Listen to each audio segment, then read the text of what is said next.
it treats several things. And the studies have shown that it helps with speech significantly, attention significantly, repetitive behaviors, but also hyperactivity and irritability. So a lot of parents come to me and say, I'm scared to do it, Nicole. I don't want these side effects for my child. My child's already hyper, already irritable. So I don't think this is the drug for us, or the medication supplement. But really, when you look at it, it treats a lot of these things. And for a lot of kids, like my son is an example, it reversed those symptoms in him. He was very hyper and it calmed him down.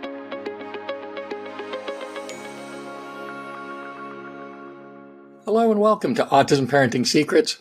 If you're a parent who's heard of Leucovorin, which is definitely in the headlines lately, it goes by a few different names, folinic acid or calcium folinate. But basically, if you're like most parents, you're a little bit confused because, and you're not alone in this, because there's a lot of information, a lot of people talking about this. Some of the information that you hear about it is a little bit conflicting.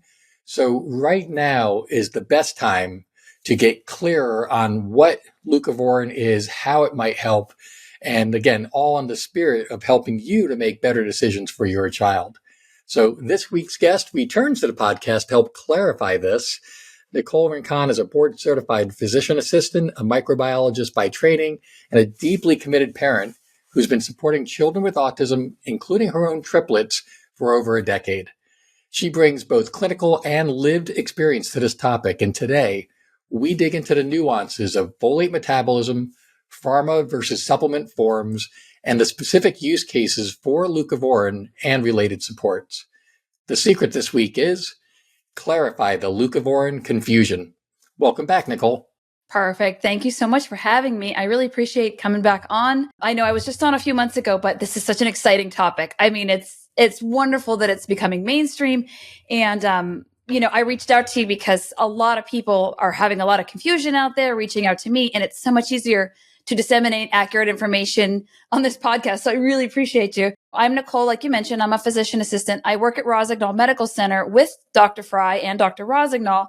I did want to plug this book. I have zero financial benefit from this, but this is Dr. Fry's new book. So it's, let's see if I can get it here. The Folate Fix. Sorry, my camera is a little blurry here. But in either case, it is his new book published this year about folate and honestly a lot of metabolic issues associated with autism too. But this is where us clinicians, we derive a lot of our information from. So fantastic book, really easy for the layman to read too. So anyway, great book. So thank you for letting me plug that because I have a lot of parents that have actually clarified a lot of information just from that. If you didn't plug it, I would have. It's right behind me. And again, real resources are key. And in this case, Dr. Fry has been at the forefront of this. So taking the time to read his book to better understand this topic is definitely not a bad move. Yeah, thank you. Yeah, perfect. I'm glad. And I wanted to bring this up because, just as a clinician, obviously I've been prescribing this for 9 years. But my kids, we'd mentioned on the last podcast, I have triplets. Both of my boys regressed and were diagnosed at 2 with autism.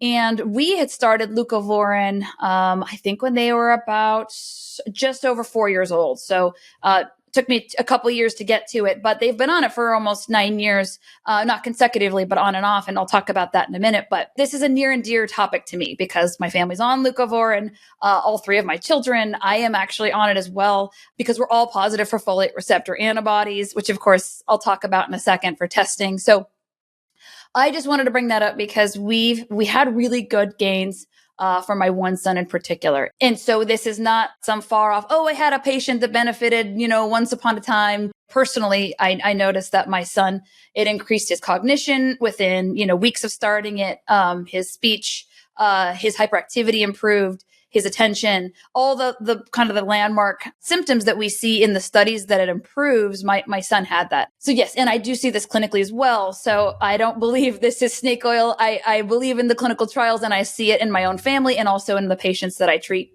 in clinic. So this is why I'm here. I really wanted to bring up the fact that the initial study that was done for Leucovorin, it's not a new drug. I mean, people are saying, this new cure, but it's not at all. Exactly. One of the landmark studies was done by Raymakers in 2007, and he took 25 children with what he called low functioning autism. and he confirmed that they had cerebral folate deficiency, which is that low folate in the brain. So even though in the blood it's normal, it's not crossing into the blood-brain barrier and getting folate into the brain. And in those kids, the study showed that the two youngest kids in the trial, because there were various age of kids, the one that was age 2 and then 2 years, 8 months, and then 3 years, 2 months, after taking leucovorin for a year, they completely recovered their autism, both of the children. So the two youngest ones in the trial recovered autism. So this idea that autism is treatable is not a new one. And even in the trial, leucovorin was a game changer for these two kids. So I just wanted to bring that up because a lot of parents, not everybody's going to get these kind of results, but these results are possible. And that's why this is a drug that's worth talking about, right? This isn't a clinical trial. This isn't from somebody's uncle's brother's sister's cousin. It's really potent. And they did use leucovorin, the prescription, in this trial. We can talk about the doses, but this specific trial used 1 to 3, up to 3 milligram per kilogram per day. So it was a little bit of a higher dose, and they did measure it over a year. I wanted to give that intro to just know that it is a potent, and there is the studies out there, and that there is a reason why this is such a widespread recommendation now and FDA approved, which is amazing. It is amazing. And I think that's worth just focusing on for a second, where the news flash and the big development is that this is something that's now approved for use. Where within, especially with ASD, there's nothing really approved, that's helpful. So it's noteworthy that this passed the bar, that it is something that's approved for use. But that doesn't necessarily mean that everyone should run out and go down this road, right? So it's not new. There's a lot of track record on this, a lot of science, and they wouldn't be able to make this recommendation unless this was something that very well can be beneficial. But again, for a parent to hear that and then say, okay, what do I do now? And I know that's why your phone's ringing off the hook. I've gotten so many questions on this, and I am not a clinician. But the key message is it's not new. It's been around for a while. There's a huge track record with this. So now with that in mind, and it's not a cure for anything, it's just something that has been shown to be effective with addressing what might be happening for these kids or for these adults. And so again, with that framework, it's been approved. That's significant. What would you say now in terms of for parents assessing, is this worth moving on? Let's focus on that before we get to dosing and the options that parents may have. Absolutely. I was just going to get there. So that's perfect. Because I was going to talk about really what they're treating with leucovorin. Like, what is it? So not every child, autism is a heterogeneous disease, right? That means that not all autistic kids have the same problems. Some have issues with fatty acid metabolism or gut microbiome or mitochondrial issues. And those are all obviously separate podcast topics. But for this topic, we're looking specifically at cerebral folate deficiency. So a lot of kids they found with autism have cerebral folate deficiency, but not all of them. So Dr. Fry and Dr. Rosignol did a meta-analysis a few years ago and found that almost half, I believe the percentage was in the 40s, but almost half of kids with autism do have cerebral folate deficiency, but not all. So when we're treating this leucovorin, it's important to note that this is active folate, and it's different. So what everyone's asking me is, are they treating this MTHFR gene mutation? What that is, there's a gene that activates folate, but that is a completely separate issue from what we're treating here with leucovorin. It's like apples and oranges. It sounds the same because the treatment is actually the same drug, ironically, or the same supplement, which is folinic acid, but the dosing is way different. So same supplement, same medication, but different dosing for different conditions. So this is not for MTHFR and that active methylation. This is actually just for cerebral folate deficiency and getting folate into the brain. So to answer your question, what are symptoms specifically of cerebral folate deficiency that are kind of separate from autism? I mean, they definitely run together, but there are kind of characteristic cerebral folate deficiency symptoms. So the big ones that you see, and a big clue is actually smaller head circumference. So if you have a child that's maybe when they're growing, like their head is small on that growth curve, smaller than it should be, or it's decelerating, that can be actually a big sign of cerebral folate deficiency. Things such as irritability, anxiety. Obviously, those are very general symptoms that have a lot of causes, but we find that frequently. especially irritability. Poor sleep is a symptom of cerebral folate deficiency. And also another big one is motor issues. So they have a lot of movement disorders. They may have gross motor problems. So like they're clumsy, they're tripping, they're not able to coordinate their body, to catch a ball or things like that. And then the fine motor, some kids will actually get things like tremors. I know that was actually my son who responded well to Leucovorin. He actually started with a tremor at 18 months old. And now looking back, I think that was cerebral folate deficiency. And I think that's why he responded so well. And so there's things like another big point is seizures. So if you have a child that has autism and seizures, I have high suspicion of cerebral folate deficiency. So if that's your child, definitely talk to your doctor or your neurologist about that, because they found that 75% of kids with cerebral folate deficiency and autism improved with Leucovorin. So big, big numbers. And some of these are more general, like developmental delays and or slow developing children can be a sign as well of cerebral folate deficiency. So again, it's not all the symptoms. It's not necessarily specific for speech or whatnot, but these are symptoms you may want to look at. And if you're checking a lot of these boxes for your kids, they may be a better candidate. So I don't know if that helps clarify kind of what you're looking at. For me, that's very useful. What are some signs that this might be more of an issue, right? If you haven't done a test, let's say to confirm cerebral folate deficiency. And my guess is if somebody does have functional genomic information and they know that they have an impairment in MTHFR, right? That's yet another, not proof that you have this issue, but that's another indicator that this very well may be applicable for your child, correct? It compounds the issue. So yes. So basically, if you don't have to have MTHFR issues, you can have no problems there and still have cerebral folate antibodies and deficiency. But if you have both, it means that even if you may have enough folate in the brain, but it's not getting methylated. So if you have that MTHFR and or if you have both, you're not getting enough in the brain and it's not being activated with those methyl groups. So yeah, I mean, the more problems you add on, the worse it tends to the severity of symptoms, certainly. So yeah, it's a good question. That's helpful. And again, the way my brain works as I'm hearing you talk is that I feel like the biggest move for a parent to make is to really have a great plan that addresses a handful of really specific root causes, guesses of what's going on with their child. So to me, this whole thing comes down to, do you have enough evidence as a parent, the warning signs, like you mentioned, that say that cerebral folate deficiency for your child is a key root cause to focus on? And if you do, and if you identify that, then that's where this comes into play. And you answered the question I was going to ask before, which is, generally with kids on the spectrum, and I know that's a large, very diverse crowd, but you're saying what Dr. Fry's research is that of that population, about half have this deficiency, some perhaps greater than others. And so this particular intervention with Leucovorin or something similar has demonstrated improvement for that population that has this deficiency. Is that fair to say? That is exactly right. And there's a couple studies that have shown that the severity of cerebral folate deficiency does correlate with the severity of autism symptoms. So if you have a little cerebral folate deficiency, then you might have milder symptoms. So yes, that's a fair assessment. That's a good summary.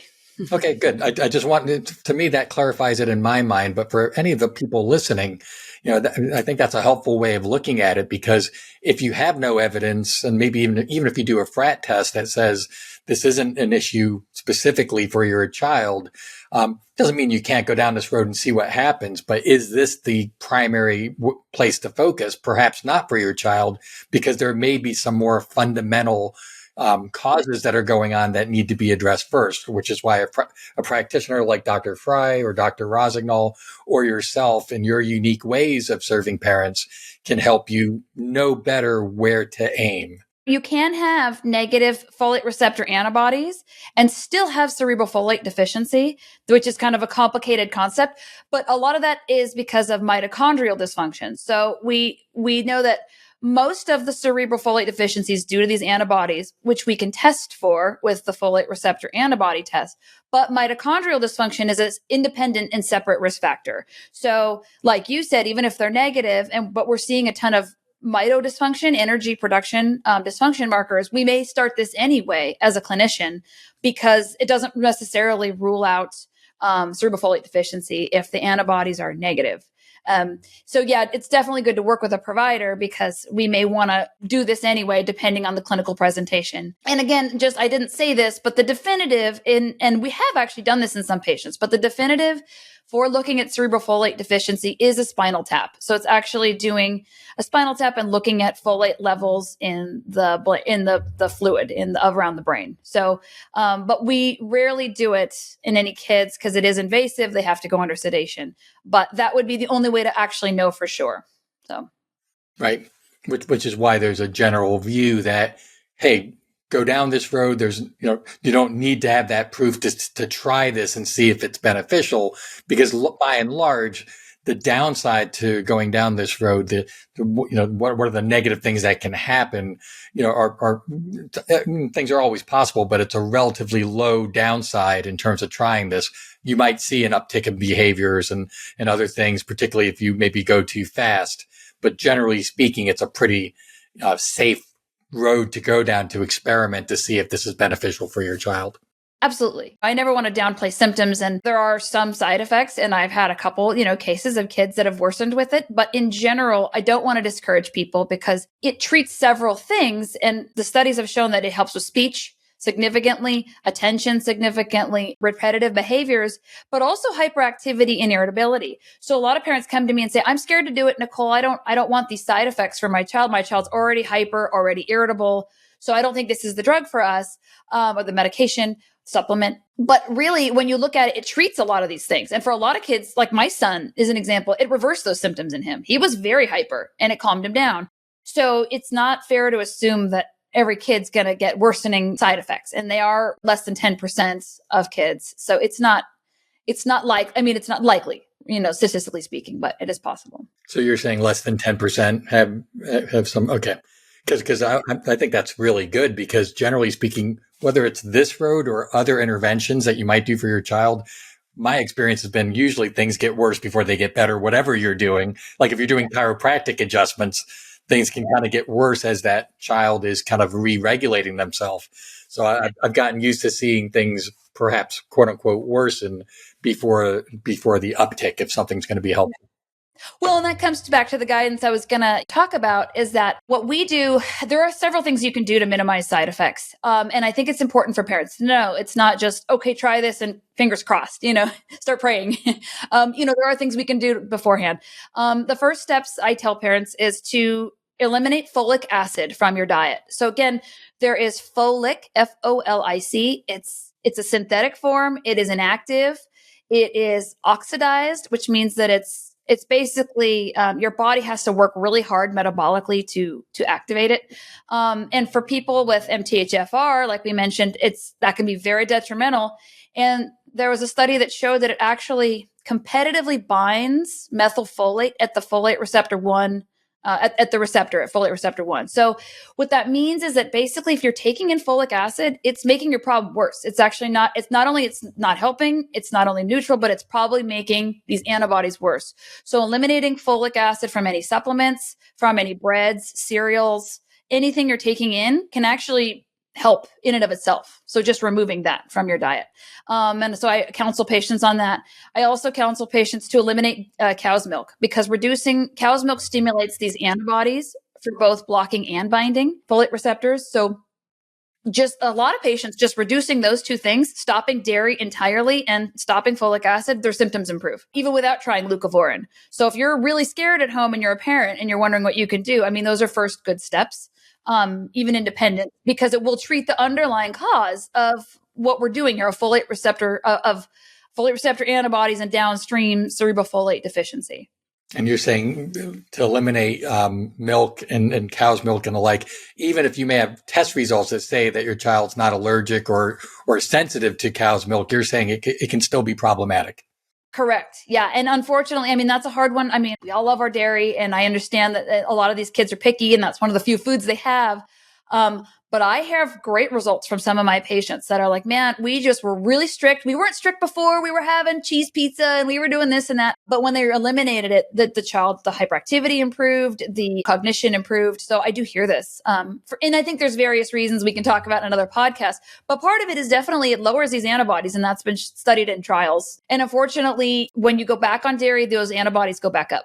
And that's what the trials show. So those are first good things to start. The other things that we do in our clinic to minimize those side effects is we will put them on, like you said, it's not a standalone. This is not the one shot treatment. You can do it that way, but there's more side effects typically. So we will often add it with, first I do calming things like magnesium, which can help with the mitochondrial function. It's very calming. We'll do things like omega-3, which can decrease inflammation in the gut and also help receive and metabolize the folinic acid, the leucovorin. And another one that I really like is broccoli extract, which is sulforaphane. I add that a lot because A, it's calming, and B, it helps with that detox. It's sulfur support, liver support. So for a lot of these kids, I think you're kind of starting to stimulate these metabolic pathways and the folate pathways that kind of downstream go to the methylation pathways. And essentially, you're kind of stimulating detox, if you think about it that way. And you need to make sure that you're supporting these things. Dr. Fry talked about in his book, The Folate Fix, adding in B12 as well is very important to prevent what's called folate trapping. So basically, every patient I have, I put them on some form of B12. Methyl B12 is typically the form before we start leucovorin. And I find that actually really minimizes side effects. I think some kids, they're a little B12 deficient to start. And then once you push that folate, it triggers a lot of reactions. So adding the B12 before the folate can be helpful. Great. No, that's very comprehensive. Great suggestions. Just one clarifying question with magnesium. If you're adding that from a calming standpoint, is there any particular form of magnesium? Yeah, I mean, typically we prescribe magnesium glycinate because it has kind of dual calming action. I know some practitioners use 3-and-8. Obviously, like I don't use there's the oxides and citrates for the constipation, but we're trying to get this actually into the brain and the central nervous system. So usually glycinate's the form that we go for. But yeah, like again, there's Trimag and things like that. But that's a good question. And it's great because if kids are constipated too, before you start any intervention with autism, I always recommend treating constipation. You know, that is the first thing we have to do before we do anything else, because then kids will also react. And that's across the board of whatever intervention you do. If they're not pooping, then they're going to react to anything you give them, pretty much, including leucovorin.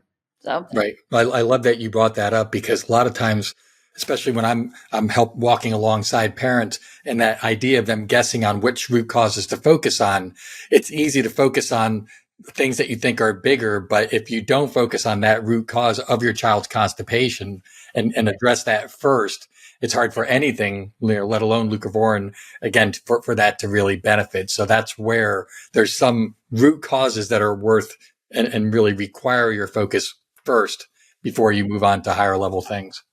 Yeah. So, and then the last thing is just if they're still having issues, sometimes some kids do require some B vitamins as well. So B2 and B6 are also cofactors for some of these, the folate process and methylation. So I usually do like to combine it with some kind of a methylated, good quality B vitamin. So B complex. Okay. Well, yeah, I think this might be a good time to start to talk about dosing and specifically, again, what are your options in terms of going down this road? And I know when at the MAPS conference a couple months ago, Dr. Fry was talking about, because even before this announcement, there was a huge run on leucovorin because it was being so prescribed. And I can only imagine what it is now.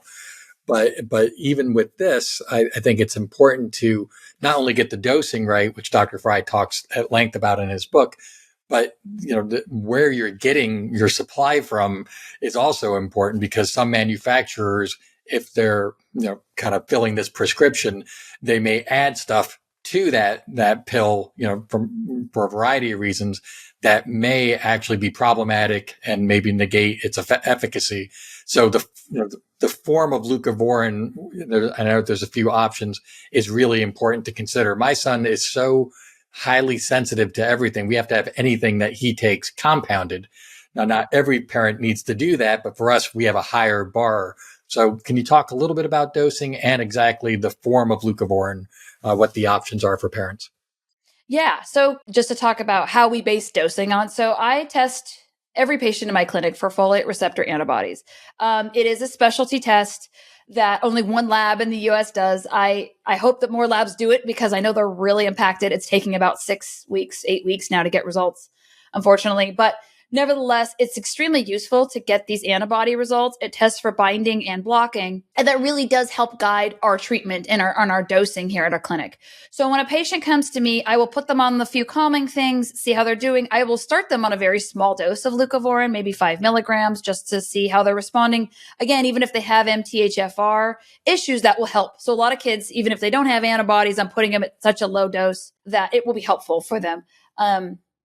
But as we wait for the antibodies to come back, when we see the results, we tailor it to the results. So there was a study done actually last year by Dr. Fry, and they looked at folate receptor antibodies and response to treatment. So what they found was that the higher the binding, specifically the binding titers, were the higher the irritability in the child. So it correlated with symptoms. These kids responded to leucovorin well. So it can help guide who might respond. And then B, it improved their social skills more. So clinically, we took a step back and basically we see, okay, these antibodies are very high. This child's more likely to respond. Let's be more aggressive with this. So normally we're going to get at least 2 milligrams per kilogram per day of leucovorin, and you divide it into 2 doses. So the kid's about 50 pounds. Let's just say it's going to be about 50 milligrams of leucovorin a day. We divide it 25 in the morning. And also an important fact, we do it in the afternoon for the second dose. You don't want to do it right before bed. Giving it right before bed can interrupt sleep. So when we do the dosing, we do morning, afternoon. And if the child is a high titer, let's say for binding, we may increase that to 4 milligrams, 6 milligram per kilogram per day. We go a lot higher because the studies are showing that it may be more beneficial for those kids. So this is why I emphasize it's important to get a test, and it does guide our treatment. But in most clinical trials, it's 2 milligram per kilogram per day. And that's kind of the standard dose where I shoot most kids for if they're positive for antibodies. If they're negative for antibodies, I'm still going to try it, but I will be less aggressive. I go a lower dose. Normally, I start at 5 milligrams of leucovorin, and we increase it weekly up until they get about 10 milligrams twice a day. And then I assess response. Was it good, neutral, or bad? And if it's good or neutral, then we kind of keep going up because they may have mito issues, especially if they have mitochondrial dysfunction issues. So we tend to treat as long as the kids are tolerating it because I do see benefit at higher doses. And this is where a leucovorin is helpful versus supplements. You can use supplements, and I think a lot of practitioners provide that. But a lot of our kids are on 100 milligrams a day, 150 for the larger kids. So it can be difficult to supplement at that high of a dose. And to your point, the leucovorin that we get commercially, some of them have lactose, which a lot of kids can react to because if they have a hard time digesting that sugar from milk. A lot of them have dyes in it, the food colorings and things that a lot of kids react to as well. So yeah, a lot of kids get more, if they're having a lot of irritability, especially early on, then that to me is an indication they're reacting to the supplement or the actual specific med. So if I put them on 5 milligrams and the kid's not doing well with it, I'm thinking that maybe it's a filler or a reaction to some kind of ingredient in it. And as you mentioned, that's when I typically will go to compounded leucovorin. And I'm sure your listeners know because they're brilliant, but it's that pharmacy that actually makes medications, and they make it to our specifications without dyes and fillers, and it's just the pure ingredient. And a lot of kids do much better with that. So, I mean, half my kids, I probably start out compounded just to begin with, just to bypass problems. If people are willing to pay for it and they want to go all in, it's a good place to start as a clinician. Yeah. No, it's just a price point. If you are able to get a cleaner where there's no guesswork. So I think that makes a lot of sense. You mentioned mitochondrial dysfunction though earlier, just out of curiosity, because it popped into my head. What % of kids on the spectrum would you suggest in some way, shape, or form have a mitochondrial dysfunction? There was a contribution, actually in the meta-analysis from Fry and Rosignol, and I don't have the specific number, but I believe it was something like 41% of cerebral folate deficiency was contributed to mitochondrial dysfunction. So, but don't quote me on that. I'd have to look it up. But I know that it was around a third, maybe, of kids that have mito contributing to CFD. So mitochondrial dysfunction is very common in autism. And it's a third, maybe half of kids, depending on which trials you look at. In the meta-analysis, it's highly common. So the reason it's important is that ATP, which is energy, that energy molecule is needed to push folate into the brain. So it has to actively be pushed in through the folate 1 receptors. So basically, when you have low energy, it's not pushing folate into the brain. And so like we talked about earlier, that's a contributing problem. And leucovorin is actually interesting because that's why folinic is such a good form, because it actually can backdoor through what's called the reduced folate carrier. And so it's a way to bypass those antibodies in a passive way.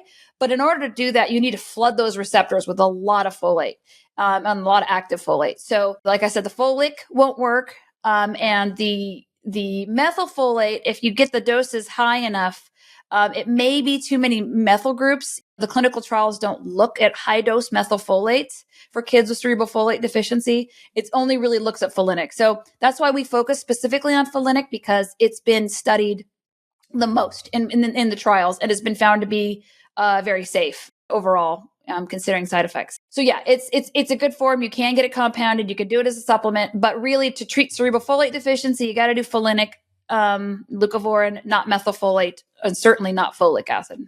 Got it. And as you're titrating up, which you alluded to, I think what is in the literature, what's in Dr. Fry's book, and is that, ultimately the goal is to keep increasing to and 50 milligrams seems to be like the target. But as you just alluded to, that might be something that's too high for some kids. And for some kids, that may not be enough, if they're older or larger. So again, it can go much higher than that. But I think the key thing for parents to keep in mind is the goal is to, titrate up and increase, watch what's going on. And for some kids, maybe it is about getting to that level, or it may be less or more. And that's why it's so individualized. Correct. Yeah. And like I said, I rarely, if the antibodies are negative, I'm not typically going to push it higher than 50 milligrams. But if they're very high, I've had kids that are positive for both and they're both really high, then yeah, we're going to just ramp it up until see if as high as the child will tolerate it. Because that usually is the upper level where we see the gains, in certain kids, not all kids. So again, this is why you need a clinician, but yeah, the studies do, like you said, they stop at 50. And that's not a bad place. Like I tell parents, if you can get your kid to 25 twice a day, you can convince your neurologist, and your kid's doing okay with it. That's where the clinical trials are showing that there's a lot of benefit there. So it would be a good place to start, I think, for a lot of kids. Perfect. Well, I think we covered a lot of ground. Is there anything else, I think, that you'd like to add that might just be useful, for parents to understand? The one thing that pops to my mind is, and the question I get a lot is, if I do this, is it like my child's going to need this forever? Like, is it something that's going to be a perpetual supplement, or is there some window where you can back off? So can you touch on that and anything else you think that might be helpful? Yeah. Yeah. And that goes to my very intro. Start it the earlier, the better. If you can get the child on it at 2 or 3 years old, that's where the best benefits are made. But again, there's benefits made at any age, even in your 20s and 30s, even into adulthood. So it's not like there's a window and then the window closes. My son, just to share my story, we were on it for years. He responded really well. We ended up testing negative for antibodies after several years. We were dairy free. So I stopped it because after like 5 years, you're like, okay, let's try it. He's doing very well, speech, social. So we stopped it. And then I reintroduced it because he's getting to 13. He's hitting puberty. And when I restarted it, he got a huge jump in gains again. And now he jumped in from he was grade level, and now he's 2 grade levels ahead in reading. He's now Mr. Social Popular. So I kind of kicked myself thinking, man, maybe I should have kept him on it. And because he was doing well, but I guess he could do even better. So I guess the point is, if they're tolerating it well, it looks like it's safe to be on long-term. Now, there's not huge long-term studies, again, not decades long, but especially if your child was a responder and you found that was really beneficial for him or her, yeah, kids can be on it for life. And again, I mentioned I'm on it as well. So I tested positive because I thought, well, all 3 of my kids are positive. So I tested myself. I'm positive. So I take it every day, and I find that my sleep is improved, my, anxiety, just cognition, my ability to work and juggle my billion hats in my life. So I love it. I miss it when I don't take it. I like metabolically, I mentally feel it. So I think you can take it for life if you're feeling good with it and you're not having side effects. That's what we're kind of doing. I know Dr. Fry in his practice, he won't stop anybody on it unless they've tested negative for antibodies.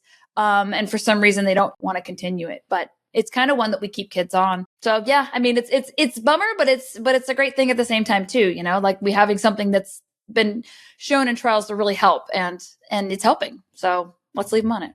Yeah. If that's the case, it's just kind of that's the way it is. But otherwise, if it's helping, and that is exciting and something to celebrate. So with all the confusion maybe that might be out there with a lot of people talking about this, it is all just very hopeful that something that absolutely can help many kids is more widely available, better understood. And I think, for people who are listening, I think the key moving forward, or the opportunity, is just to move forward with confidence, with more awareness. So this episode, I think, helps answer a lot of questions I know that were in my mind. And, if you're listening and you have a practitioner that you're working with, share this episode with them.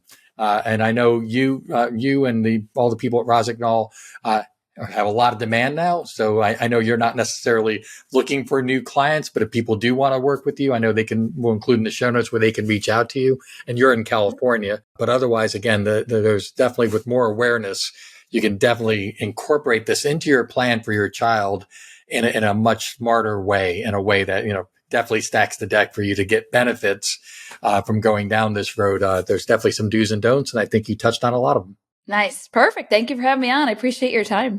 Well, you're welcome back anytime. Thanks, Nicole. Thank you.